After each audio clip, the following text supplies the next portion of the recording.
Welcome everyone to today's salary negotiations workshop with the University of San Diego's Career Development Center.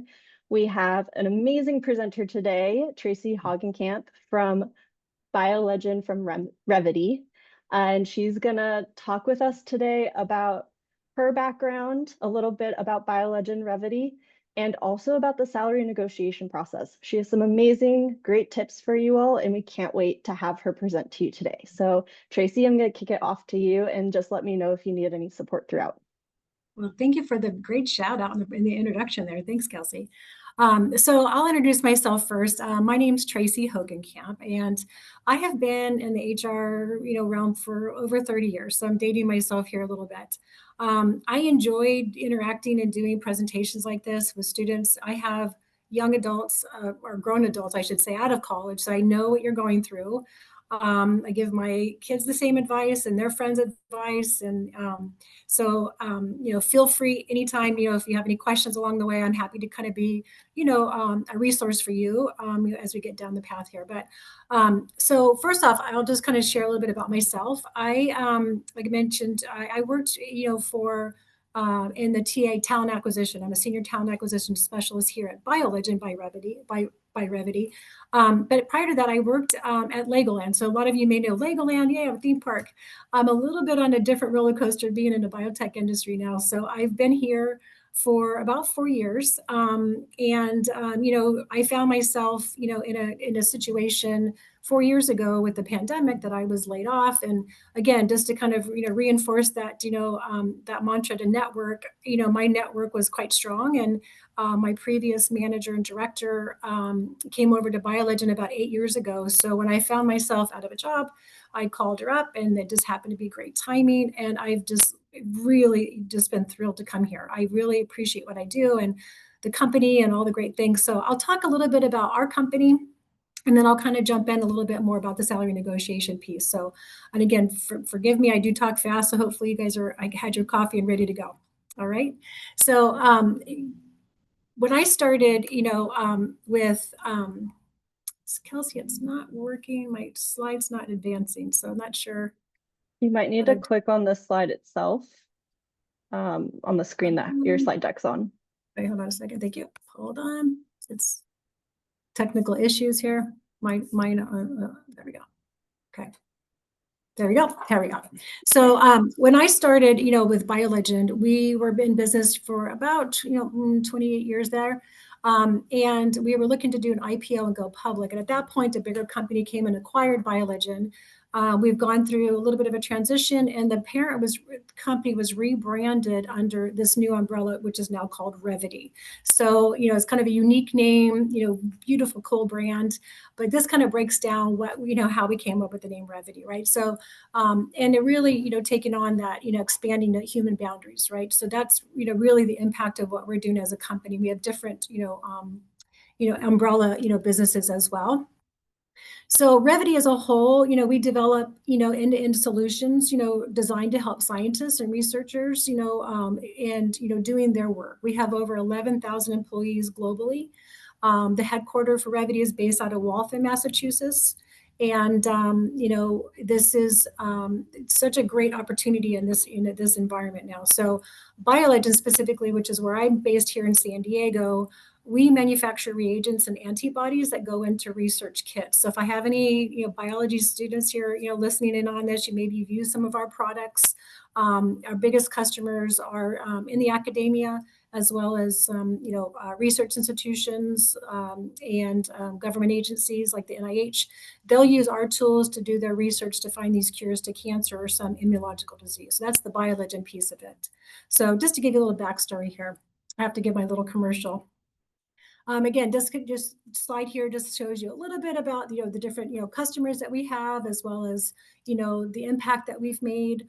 We really take a lot of pride in some of the products that we have, where it comes to screening newborn babies, or being in the forefront of the pandemic, back in the day with COVID-19. But we really have three good reasons that we always promote to join Revvity. And that's powerful purpose. I feel great to come to work every day that we're making a difference and an impact. Our connected colleagues, working across, in collaboration and, a lot of, connection that we have there makes it a great culture to come to work. And, we also have that innovation that we're continuously looking to expand into. So that's my little commercial about Revvity and BioLegend there for you.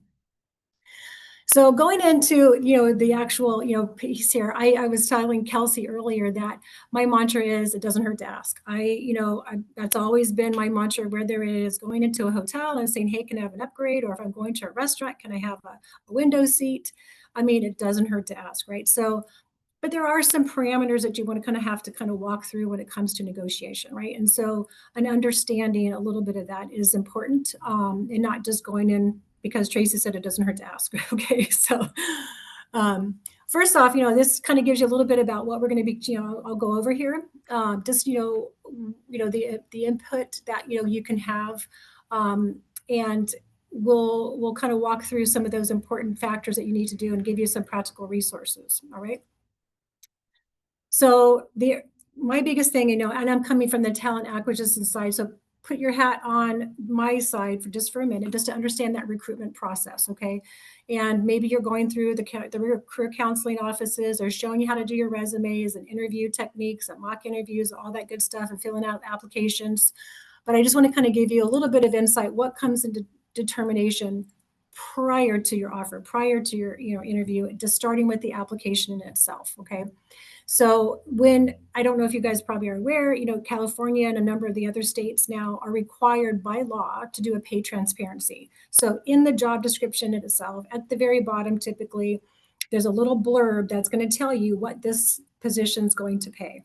So be realistic, okay? So make sure that you're looking at that. And, if your expectations for salary are, much higher than that, then, save yourself some time and energy, as well as the company, to maybe not, choose that position if it's something that's quote unquote, not something you're looking for. Okay. Now, there may be some people on this call here that are alumni, and maybe you're at a different level. So certainly there's some exceptions that kind of go with that. So I'll let you guys make that choice for yourself. All right. But again, the biggest piece is to kind of, take a look at that salary to begin with. So at least you're understanding what you can maybe work within. The other thing I also say is, when you're looking at the job description itself, there are some minimum requirements, that for compliance purposes, if you don't meet those minimum requirements, again, you're probably not going to get someone to kind of respond, and it doesn't feel good to get a rejection email. So just make sure you're looking at those minimum requirements. And there's also a preferred requirement section. And if you're meeting 2 out of the 5 of those items, you want to showcase those 2 out of 5 items in your resume and in your communication that you're having, that shows that you are, certainly, a viable candidate for the position. So that's just a little tip and trick, for that as well.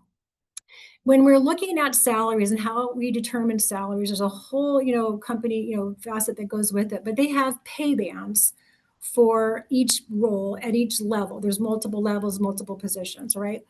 So if you're looking at, a position and it's, maybe entry level, the minimum on the pay transparency and that pay band is probably somebody who's going to have 0 to 1 year experience. So probably for a lot of you here as students, that's going to be your kind of, base point, right? And again, if the mid-level, 2 years plus, and then as you're more senior level, it's 5 years plus. So maybe you're going to come up to the high end of that pay band. So that gives you some in your head. Okay, I see this pay range that's posted.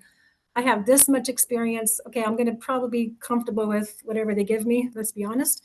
And then if you have more experience, then you can say, okay, I feel that, based off of their pay structure, I should be at the top. Now, there also, there is a little bit of wiggle room, even though there maybe give you that top end of that in the job description, maybe a little wiggle room, but based off of your experience. So, but again, you don't want to rule yourself out to at least get the conversation. So let's say if the position posts at 70,000 and you put 75K, the recruiter's probably going to go, we're not going to be able to meet that. So don't rule yourself out just straight away. Okay. So now you fill out the application, you've got the interview, and someone's calling you. You want to make sure that you're building rapport with that HR person or the talent acquisition person or the hiring manager, because they've obviously seen something in your resume to get you there, right? So now it's your job to kind of sell yourself, okay? And I'm not going to give you like the tips and tricks so much about interviewing. That's a whole nother conversation. But you want to make sure that you're building that rapport, because that person's going to help you go to bat if you do want to negotiate. They're going to feel like, okay, Kelsey's, got, a great personality. She's a great fit for the role. I think that she'd be good for the team. And so when you come back at, later in the time, when it comes to that discussion, you may, you'll have someone as an ally. All right. But typically, when you're interviewing during the initial phone screen, process, the talent acquisition person, if they're doing their job right, is going to ask you. They're not allowed legally to ask you what you're currently making in a salary, but they can say, can you tell me what your salary expectations are? I see here in your application that you put X, whatever that number was. I just want to kind of validate, is that really what you're looking for to make a change? And then, that's the time that you can kind of say, well, I see this, the range that you have here. I'd like to, ideally, maybe towards the higher end of that range, you can say that, but you don't want to have to lock yourself necessarily in a number. But they are going to want to dig a little bit to find out, realistically, I don't want to have to go through this whole interview process. And at the end of all of this, that you won't accept anything below this level. I mean, that's a waste of everybody's time, right? So that's why I bring this up to you now, just to kind of, to kind of be aware of. And then there's a lot of other factors that go into a salary, right? I always say, there's within the business itself, if there's somebody currently working it, we want to make sure that we have internal equity. And, we want to make sure that we're compliant and that we're, making good hiring practices. And that someone's experience is that this, is going to be equal to this, whether they are male, female, or whatever demographics. We don't want to come across discriminatory, right? So, and again, that pay transparency came up, years, I guess maybe years of, where there's been some inequities. People were intimidated to ask for, uh, uh, negotiate their salary from the get-go. And typically at that time it was women, right? Women were kind of raised to be, a little bit more compliant, appreciative, where men were a little bit more assertive, where they would ask for it. And so if they asked for it, they got it. But women didn't ask for it, so they didn't. So they just kind of left it. So then you have these inequities, when it comes to compensation. So I'm all for the pay transparency law. I think it's great. And I think it makes everybody, accountable. Anyway, so there's internal equity. Also location, San Diego, I say, is we pay the sunshine tax. We do. It's expensive to live here. People want to live here. They move here. They're working remote here. It doesn't necessarily, equate necessarily our cost of living to the location, but we're not living in the winter, if that's, situation. So different locations, if you're applying outside of San Diego, may have different salaries, because it may not be as expensive to live in that area, say Iowa, right? So you may not get us, if you're looking for 70,000 here in San Diego, in Iowa, it may be, 60,000. I don't know what that looks like. So just be realistic if you're looking at those different states, okay, and locations, big cities typically. Level of education, whether you have, an associate's or a bachelor's, master's, PhD, that's certainly going to kind of raise you up in that range, right? So that's, kind of gives you a little bit of understanding, as well as the number of years of experience, supply and demand, right? So right now the economy is not so great for, the unemployment rate, and people who've been laid off, you're competing as a student coming out of college now with people who have maybe a number of years of experience, because the market and the economy is a little bit, saturated. So 3 years ago, it was the opposite. We could not find good people. So, be patient. Things typically kind of come, and right itself. But I just want to kind of let you know that demand, sometimes, determines, the salary and your opportunity to negotiate. So, and again, skills and performance are also another aspect there. All right. So that's that piece of it. So again, I'm going to, bring up why negotiation matters, right? So here we go. I think that it gives you the opportunity and the confidence, early on to kind of set the tone of, where you at, that you have that, it shows that you have that self-worth, that you are confident enough to say, hey, I think that maybe, this is something I want to, discuss when it comes to the compensation, right? It also kind of gives you, a little bit of that positivity, that you can be maybe that a long-term, employee if you're kind of making a salary that's at the level that you're really excited about. And it kind of sets that tone early on about your career trajectory. So those are some key factors. I think it's also, important to kind of communicate your value. And so at least up front. You can at least kind of share that. And then I guess statistics do show that, 73% of employers, they do expect a negotiation conversation. Whether they give it to you is another story, but they do expect it, okay? So why not ask, right? That's my mantra. And then, the key thing I know I mentioned earlier is that, I think there was I think it was maybe one of the other presentations I had seen here for USD a couple of years ago. They were talking about how men made more than women, right? And that's what I mentioned to you earlier about this pay transparency. It's actually shifted now. So, the study now shows that there's 54% of women are negotiating their salaries now. They're taking that confidence and they're saying, yeah, I deserve it. So it's interesting how that shifted. And I think men maybe, not so much anymore, or they just assume that they're, whatever's being offered to them is fair and comparable. So I think that's, really a genuine, piece here. So I just wanted to kind of share a couple of little fun facts there. So again, when you're looking at, when to negotiate, again, we talked about briefly, the early onset of the conversation when you're interviewing, the phone screen, just at least setting the expectation of what you would ideally like to make in a range is nice. So that way you're on the same page. But it's nice to kind of, take the look at the formal job offer. And then that's when you have, when you have a formal offer, that's when you have the leverage to start negotiating. Don't, once you have that in hand, someone's called you and given you the verbal offer, they've sent you the packet. Those are the times where you can kind of take back and take a breath. And I know you may be excited about the opportunity. Hopefully that's the case. You don't need to respond right away and say, yes, I want to take that job, right? Yeah, and, so give it some thought. Take on the full, scope of the position. You're looking at the benefits and the whole package, okay? So not just that dollar number, all right? So that's, it gives you a little bit of time to kind of, think about what you're doing there. If you're transitioning careers, I think sometimes, if you're going from an internship maybe, and they want to promote you into a full-time position, obviously, I would say, obviously, you want to kind of say, okay, yes, I'm excited to come to work for you at Revvity, is there opportunity, to, discuss salary and compensation, since I'm coming on full-time, there's a different, aspect of that, right? So those are some different transition periods that you can look at. And then, I think that's the piece, that is super important is just to make sure that you're prepared too when you have those conversations, so that when you come across articulate when you're ready to do that. Okay. So sometimes it's a waiting game where you don't have to respond straight away. And then, so just giving you some things that you can negotiate, right? You can talk about the base salary, those are things that, that are negotiable. In some cases, right? Sometimes there may be a bonus, depending on the level of the position, they may have bonuses, and they may have you also, if it's a relocation, they may not offer you relocation if you're applying to out of state, but you can ask, does your company offer a relocation package?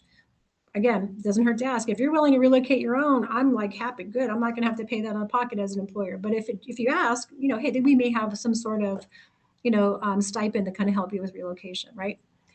Your start date, you can negotiate that. Sometimes, if, you have maybe a vacation planned or some sort of time, you can push back your start date a little bit. So that way you're not starting without taking, time off without pay. Or if you, you needed a nice break after, 4 years of college, you don't need to start, finish school on a Friday and start on a Monday, give yourself 2 weeks grace period, So those are some things that you can negotiate. I think there, depending on the position, there may be some flexibility to maybe work a hybrid role, depending on the role. If that's something that's important to you, that work-life balance. But that's probably a conversation that they're going to be having with you during the interview process. So, if it hasn't come up before then, I wouldn't bring it up, after the fact, if that's not been something that's been disclosed, I think that, kind of leave that out.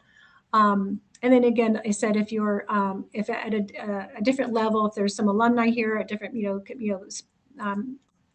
parts of your career, there may be some opportunity to kind of say, as a vacation, additional vacation time, whatnot. Typically, as a new grad, that's not negotiable. Companies have a pretty standard PTO and benefit, process. So that's not normally something that can be negotiated. Okay. So again, going into like preparing and, kind of getting your strategy, to, negotiate, right? So again, doing your research is your superpower. That's going to help you kind of understand what's going on here. So there's different tools that you can use. And I hesitate a little bit on these, because I'm on the TA side. So when I see this, I kind of go, wait a second, that's not true. I don't, I look at some of these salary surveys myself and I don't, but these are some tools just to kind of help you get an understanding of whatever your degree is, your experience. You can look at, the different, the cities that you live in, they have different, breakdowns of what, salaries there may be. There's Glassdoor, pay scale, LinkedIn salary, and even some of the career pages. And like I mentioned before, on, with pay transparency, they're going to give you those pay ranges of what they're going to be able to pay within their budget. Now you can research what the going rate is for XYZ, but the company also has a budget. Okay. And so even though you may research and this is what you come up with, it does not mean that's what it's going to, come to be. I think probably my biggest frustration when I hear some, maybe a new graduate come out and say, well, I understand, I've done my, when they say I've done my research and I understand a position like myself, I should be making X. I kind of want to say, really? Okay, that's a little, a little condescending, I think, to come up that strong. So if you've done your research, great, but don't say, I've done my research. It makes that when you come across that way, it's a little condescending to the professional that you're speaking to. So, but it's good to have the information, what you think you can work with. Okay. That's why I caution you. Again, going back into understanding the market rates, when it comes to location and industry, those rates may change. And then, you also want to, not discount some of your experience, even though you may be your student coming out. Have you had an internship? Do you have any additional, certificate programs? Have you done any on-site, a campus, like for instance, for biology, you may have some lab, work that you've done. That don't discount that additional, experience there. Okay, whether it's paid or not. So yeah, those are just like some of my tools for you for that research piece of it. And then when it comes to the actual conversation itself, I know it's really intimidating to, kind of start that off. And again, I, typically will say, take a breath, know where, know what your threshold is, what you're really trying to achieve here. But you want to be first off and foremost, appreciative of the opportunity. I'm excited about this. This is great to hear. Come across very, complimentary and flattery. That kind of leads very well. And if you're doing it via Zoom or whatever, via video, make sure you have that enthusiasm in your face too. Okay, so not just like rolling your eyes like, oh wow, I was expecting a lot more than this, right? So just make sure you have that tone correct. But anyway, that's the first piece of it, to frame that positive piece of it. And then again, like I said, if you've done your research, you can kind of come back with a little bit of information, but I would typically kind of go off of what was posted in that paid transparency. I see that the position pays 60 to 70, and I'll give you a tool here, to kind of look at, but that's probably where you want to kind of stay within. I don't, I caution you to kind of push beyond that, at your level as a new grad. So just, be confident of that. Okay. And again, making sure that tone and that language is really positive. So here's a little sample that I would, kind of take with you. Is like, I'm excited about the opportunity based on my research. Again, I said, don't say that, but here, but based on my understanding of the role, based on, the job description, that I saw, I was hoping that we could discuss a salary closer to X, right? Just going to give that number, whatever that might be. So if it's going back to that 60 to 70 range, and you say they come in at 60. So, I was hoping that with my experience and, what I've worked with at USD and my internship XYZ, give some of those firm examples. So I was hoping, to come in at a salary that's closer to 35,000 or 65,000, sorry. So that's just maybe a sample for you, okay? Some pitfalls and practice, and also some things you want to be practicing, all right? So again, common mistakes to avoid is just to, quickly jump on it and say, yep, I'm happy, I'll take it. Now, if they come in at 65 and you're really excited about it, that's great, but you don't have to verbally accept it right there, on the phone. Just say, this is that's, excited, if you can, send me over the information, the formal details with the benefits, I'd like to take a look at it. That's okay. Take a breath. When you hang up, you can jump up and down and get excited and, do your happy dance. And then you can reach out to them the next day and, kind of, show that you've done your due diligence to review the full package, whatever that might be. Okay. But you want to make sure that, if it's, in this market, I mean, accepting your first offer might be the best thing to do. I mean, I don't want to just, and again, just kind of going back that, setting your expectations of the position that you're looking at.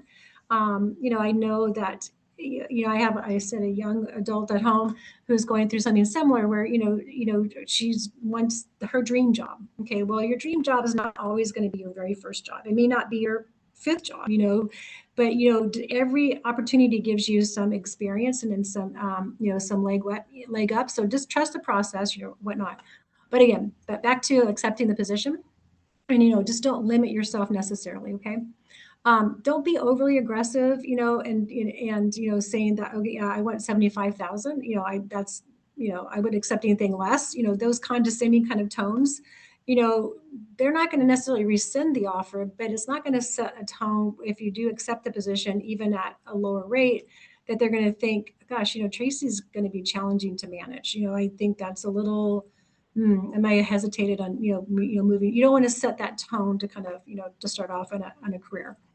All right. So, and then you'll also, like I said, just make sure that you have that preparation, confidence. And there's ways that you can go about, practicing that. And I'll talk to you about that in a little bit here as well.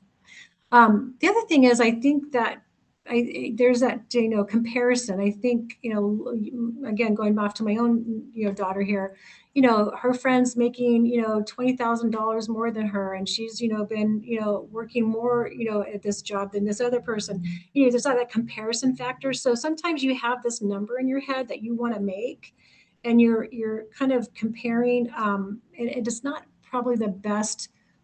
It's not just about the dollar compensation. There's a whole package that goes with it when we talk about benefits and whatnot, and the cost of benefits. And so there's so many other,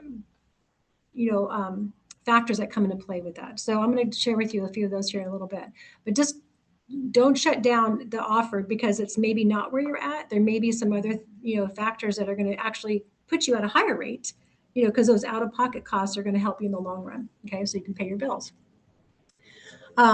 Again, talking about, practicing, the process if you want to negotiate. Again, you don't need to do it on the phone right when they're on the phone. You can take the time, let me look at it, take a breath, next day practice, and then you can come back and make that call either, via person or via email. And then that way it gives you a little bit more time to kind of, practice your spiel, right? So practice that. I know that the USD Career Center, they have resources for you there to kind of reach out to, and whether it's, mock interviews or salary negotiation tips.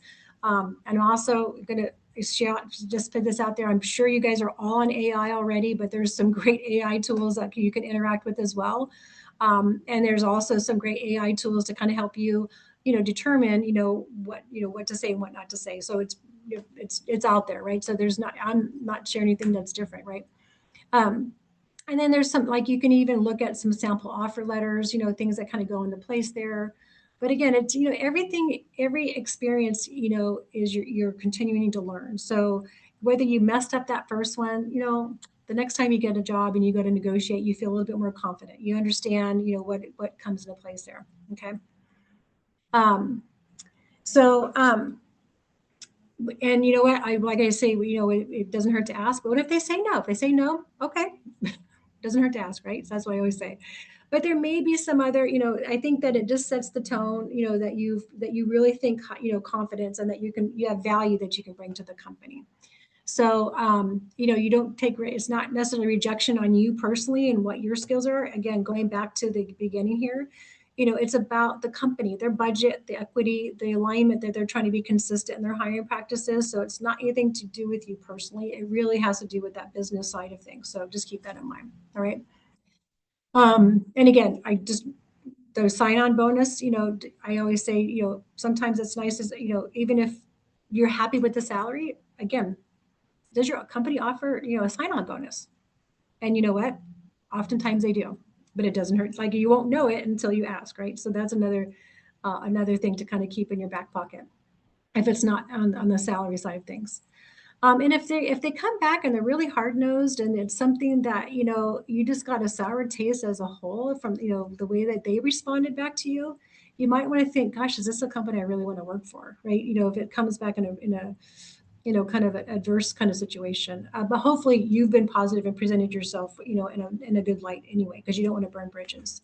So, but this is something to think about. Okay. So again, you know, just a few more tips, you know, just, you know, approaching the salary, you know, with confidence, doing your research, you know, making sure you understand, you know, the market, the process, you know, and it's just having those mindsets that, you know, this is, you know, for you to continue your growth, because you're going to carry this forward for future when you're, you know, not your first job, but every single job that you have in your piece. Okay. I think I covered most everything, you know, when it comes to the the negotiation piece of it. I may have missed off a couple, I'm not sure. But I wanted to just kind of share with you a little bit more about Revvity here too. And so just, you know, we talk about that company culture just as that last, you know, piece here. You know, we've been, you know, awarded, we've earned this, you know, great place to work in a number of countries. And, you know, we really take a lot of pride in that. So, you know, keep, you know, Revvity and BioLegend here in San Diego on your radar as you guys are exploring opportunities. You know, we are a biotech company. However, we do have, you know, different, you know, IT and, you know, finance and marketing, you know, roles that come open. HR, it's a great career as well. So just keep those in mind. And then I'm going to share here, this is, you know, our website. And, you know, I say, you know, follow us on LinkedIn. And we will be posting our summer internships probably in January. I put our career page here, but one thing I did do today, if you all are interested, there should be by the end of the day on our career page a job posted specifically for USD salary negotiation for you to apply to. It's not a job, but what I'm going to be doing is for the, you know, 50 some odd people on this call, what I'll do is that'll give you a heads up when we post those internships. I will take that information that you've submitted and I will email you saying, hey, our internships are posted. So I will go the extra step, you know, there, but you'll just have to kind of, you know, submit that, you know, application on our career page. It gives you good practice as well, and take a look at that. All right. So anyway, I think I'll leave it there. Any questions? You know, I'll let Kelsey kind of, you know, and Alejandra kind of go from there. Yeah, Tracy, thank you for doing this. One, for sharing everything about the salary negotiation, but additionally going the extra mile to do that special posting for USD. I think that's very unique and a great opportunity for students to take a part of. So to clarify what Tracy said, she posted a mock job on their website for you to apply to, and that's capturing your information for her so that when their internships go live for 2026, she'll email that group the listing of the internships. So you'll be notified straight into your email that BioLegend by Revvity has those opportunities. So definitely take her up on that if you're interested in working for them. But additionally, just summarizing some of the points that Tracy had shared through this was it doesn't hurt to ask for a salary negotiation. Most employers expect to have that conversation. And it helps set you up to be successful in a salary later on. There's a lot of things that go into the negotiation from the employer side, and there's things that you can negotiate beyond the salary itself. So those signing bonuses, those relocation packages, a flexible work schedule, things of that nature. So you should really look at the full package that the employer is offering. And it's important to do your research in advance of the salary negotiation, to be positive throughout the experience, and to practice beforehand. So whether that's with a friend, with a trusted mentor, or even with our career development center, our career counselors are around to help you with that process. So you can always schedule an appointment on Handshake with somebody, try to do it in advance. We don't do same-day appointments. So if you're really expecting to get that offer from an organization, I recommend scheduling a couple days in advance to a week in advance, and you can always practice and have it ready for when you need it. But with that said, we definitely want to open up questions from students, because this is your time and a great place to ask a professional like Tracy these questions. So one question that came through, Tracy, on the chat is, do you have any recommendations on negotiating salary for not needing the health insurance since we have coverage through the military? Yeah, so that's a good question. I get people that come up to that quite a bit. To be honest, that's nice that you have the military benefits, but as a company, they don't make any extra compensation. Again, it comes to the base salary. It's a different budget when it comes to benefits and when it comes to a salary, right? And again, going back to the equity and being a consistent hire, you pay based off of the position and the experience. There's not an additional tack on, oh, you didn't take benefits, so we're going to take this bucket of money that we would pay for your benefits and add it to your salary. There's a lot of tax implications that kind of go along with that as well, both on yourself as well as the employer. So unfortunately, that's not something that comes into consideration, but people try, yeah. Or, I'm on my parents' insurance, even better, right? That's like free money to you. You don't need it, so that's good. Yeah, yeah.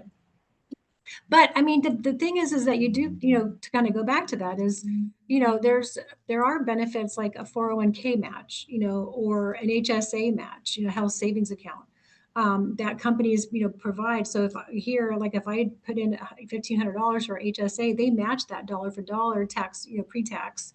And, we have a 5%, 401k match. That's free money laying on the ground.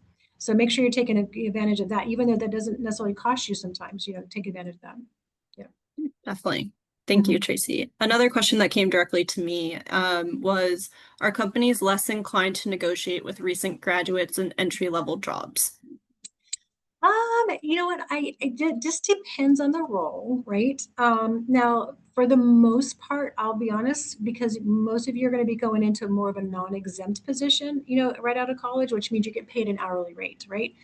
The nice thing is if you work more than 40 hours, you get paid for it, right? So, however, I've had people come back and ask for, if it was, we're paying, $29.50, they asked for, $30 an hour. You know what?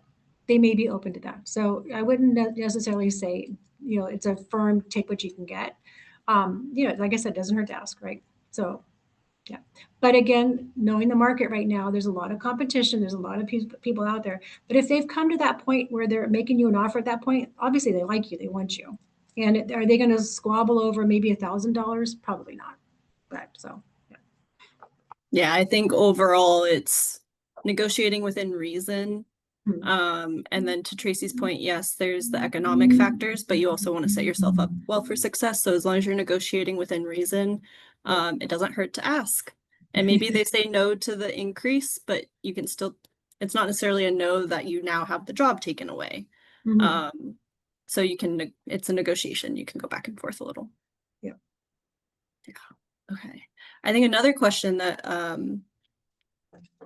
often gets asked by students too is when they have multiple offers. Mhm. And how do you manage that situation where you may have an offer in hand and you're waiting for your dream company to get back to you? Tracy, could you talk a little bit more about that while more students think of questions? Yeah. Okay. So that's a really good problem to have. Good on you. I would say, though, I'm taking my hat off because as an HR person, if I'm making you an offer, I certainly want you to say, yes, I want you to take my job. And, first of all, I'm a little competitive. I want to make sure that, I've done my job right. But if you have, another offer that you're expecting, I'd like to think that you can.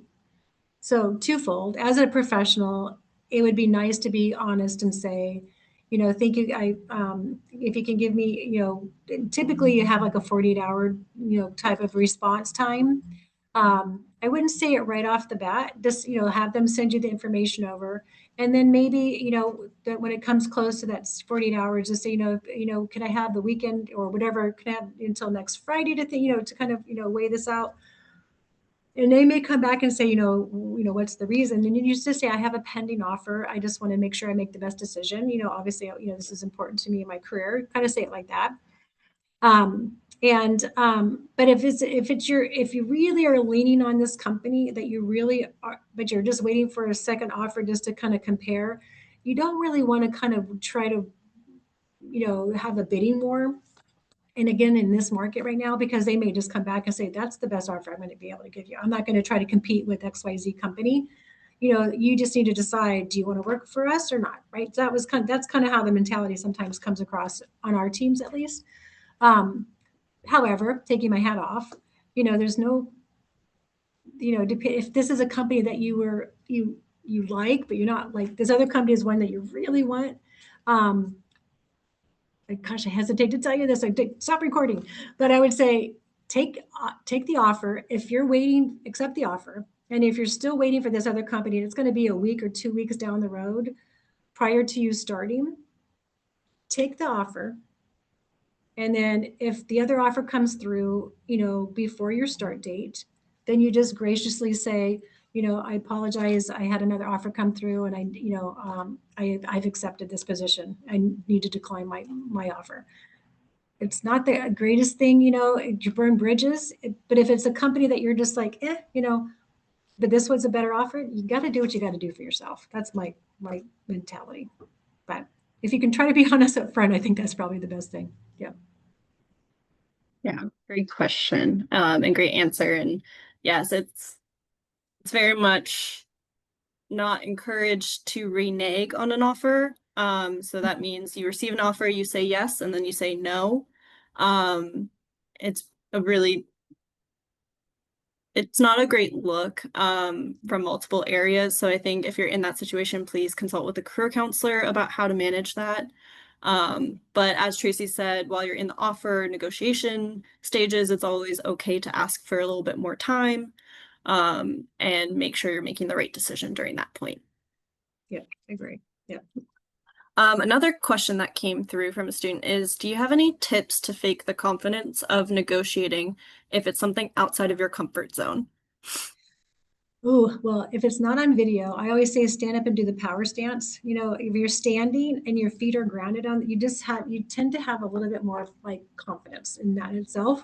That's just a physical kind of a piece of it, right? You just act big, yes, I got this, right? But again, if you practice, and you're feeling you have a script and you feel you've practiced that a little bit, I think that gives you a little bit more, I guess,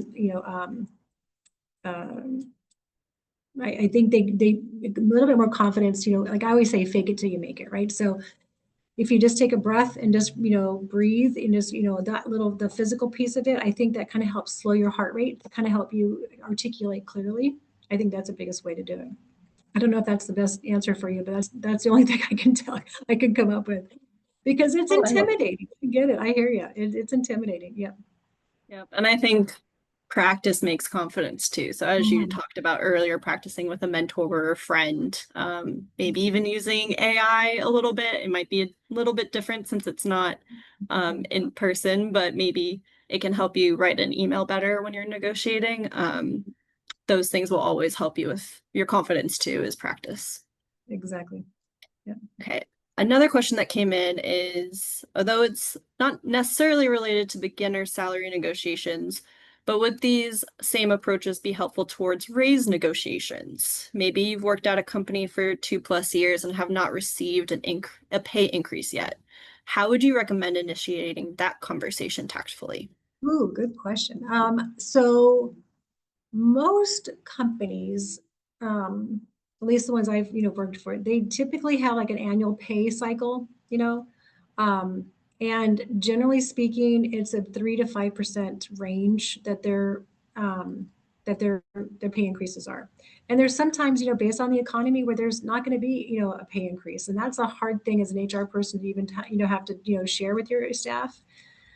But sometimes that happens, right? So it's a really tough question to kind of be in that side on both sides of the business right here. So but anyway, so typically that range is what there is to work with. So if you're winning like a $10,000 pay increase, that's going to be unrealistic. And again, if it's a company that you've been at for, as I think I heard you say, 3 years, and you haven't had a raise, then that's something that maybe you just kind of sit down with your manager, just kind of explore what other opportunities there are within the business. If they can help you maybe with your career path, if there's some, maybe you promote from a different position or a different area. There's also other things that you can ask about, like when it comes to like, do we have tuition reimbursement? I'd like to take a course, and get my MBA. that may not be a salary, the increase, but that tuition reimbursement piece of it is, extra compensation that you can look at. And sometimes, if the budget doesn't allow a pay increase, do they have spot bonuses? Some sort of, I don't want to say an incentive to stay, but you don't want to threaten that I'm going to leave if I don't get a pay increase and expect to get a bonus. They're going to say, okay, we'll leave. That's fine, right? If you're going to be, you can't hold them hostage. But I mean, there is, opportunity for you to have some additional discussions about, if there's additional training, additional responsibilities without the pay. It looks good on your resume. I mean, to be honest, that's, it's a resume builder, and it may not be a salary, to pay things, but at least it's giving you some more to maybe in a year or two within your own company, prove that, okay, I'm ready for promotion, I'm ready for that pay increase, or it gives you an opportunity to go somewhere else because you've had that experience. I think that's great. Yeah. Yeah, I think that's great feedback, kind of looking beyond just the pay, seeing what else there is. I know with some jobs like engineering roles, sometimes they have very distinct, this is what an engineer 1 does, engineer 2 does. So like if you're not getting that pay increase naturally as you go, looking at the next references of, an engineer 2 is doing this work and I am doing this work as an engineering 1, and that could help you negotiate that pay increase too. So that's an industry and role dependent answer, but that could also help through that process. Agreed, 100%. Yeah, exactly. Yeah. I guess a more general question too, Tracy, to you is what's something that you wish you had known when you were starting off in your career about salary negotiation? Oh my gosh, good question. Wow. Wow. I got a job when I first graduated. I went to work for Hyatt Hotels, and I just was so excited to have the perks and benefits of working at, a hotel and being able to travel in that respect. So I didn't ask for anything extra. I was just happy to go that route. So, but as I progressed through, my career, even taking the job that I am now, I think that, it's about having the confidence that I'm worth it, right? And not to have that imposter syndrome, like I don't deserve it, I don't think I'm ready for it. I mean, but again, I think that to me it just took time to kind of get to that point where I had the confidence to say, yeah, that's great. I think that my budget or my expectations for my compensation is X, and that's what your threshold is, and you can hold that. Again, there's a time and place for it. There's again, if the market shifts and I find myself in a circumstance where I'm looking for a job again, I'd probably be a little bit more flexible and taking a pay cut even, because I want to get back to work. So there's just different times to look at that. Yeah. Good question though. That's great questions. Yeah. Another question we commonly get asked from students is, how much should I ask for? And I know it's very dependent, but do you have any guidelines around or tips around how much to negotiate for? Yeah, I think that there's, depending on that, looking at that pay band, as I mentioned to you before, and based off of the experience and the minimum requirements that are listed in that job description. If you are, at the very starting from the very minimum of that pay band, and you feel like you have, XXX, maybe you're not even at the midpoint, with that 2-year experience, I would maybe look at maybe, year on year, if you had like 1-year experience, I would, like a 3% difference from the minimum point is certainly reasonable. That's kind of how I would look at it, based off year on year. So, if it's, 5 years, then you look at 15% from the minimum, right? That's kind of, doing some simple math there. But again, you got to keep in mind that pay band that the companies posted, they have a budget, they can only go so much. And so you don't want to, rule yourself out of something by going too high. But there's not like a good math, percentage. Yeah. And for the roles that aren't in California or aren't in the states that have that transparency pay band, do you have any recommendations of, especially in that application part where they ask like, what's your salary expectations? Or in that initial screening interview when they ask about salary expectations? Do you have any tips around what students can do Yeah. to be prepared for those? Yeah, that's a good question. We've, here for Revity at least, because there's probably maybe a dozen states now that are have implemented the pay transparency. I think Massachusetts just this week actually. And some companies are thinking, okay, I can't keep up with this state and this state and this state. If they're operating in multi-states, they're now just doing a blanket in every state. Here's our pay bands. They're just putting in pay transparency in all of the job descriptions, where they should be, because it's just so complicated. But going back to your question, you have to kind of do, look at those research, tools that we talked about. And again, you have to look at, if it's, you're in hurricane, weather, location, or if you're in snow, 3/4 of the year, maybe they're paying a little bit less. So you have to be realistic in that respect. So, but there are some calculators that kind of help you kind of figure that out. Yeah. Thank you for sharing that. But I also say be a little bit on the conservative side of your salary. Don't go for just the highest end. And there is, opportunity. Sometimes you have to put actual number in. Sometimes they give you a range that you can put yourself in. So just shoot from there. Makes sense. Mm-hmm. What is from your personal experience working with candidates, what has been one of the most successful tactics someone has used, and what has been one of the biggest like turnoffs that someone has used during a salary negotiation? Yeah, I had one recently where they came and said, this is what the salary was. I had a conversation what the range was.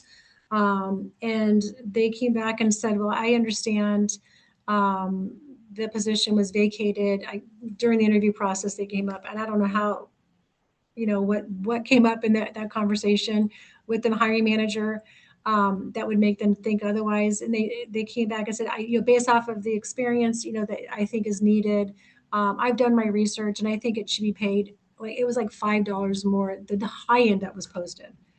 And now this is an hourly position for a fairly entry level, person, coming off the university that didn't have very much experience.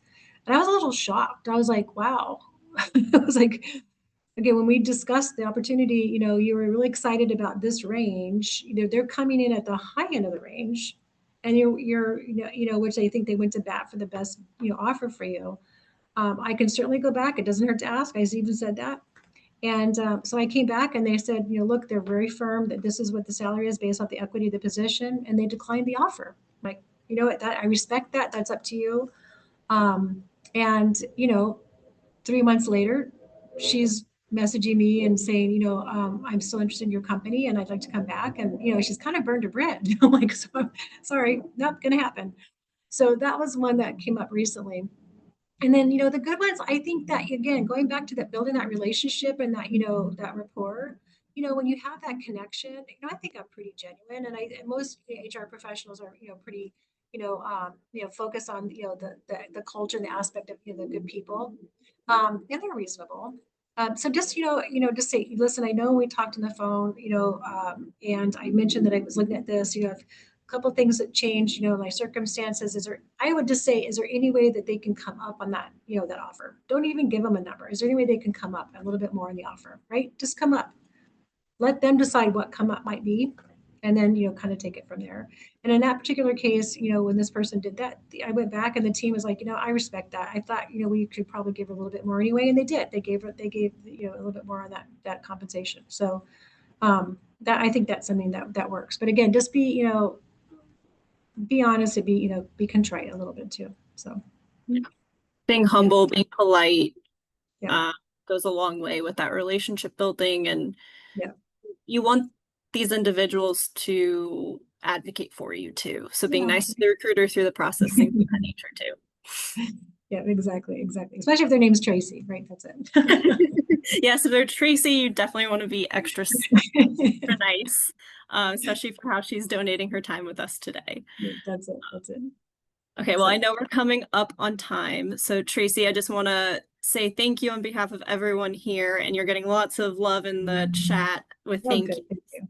Thank you for joining us today and sharing your time as well as your talent. I know you have many years of experience in this realm, and we really appreciate you kind of pulling back the curtain and sharing this information with our students.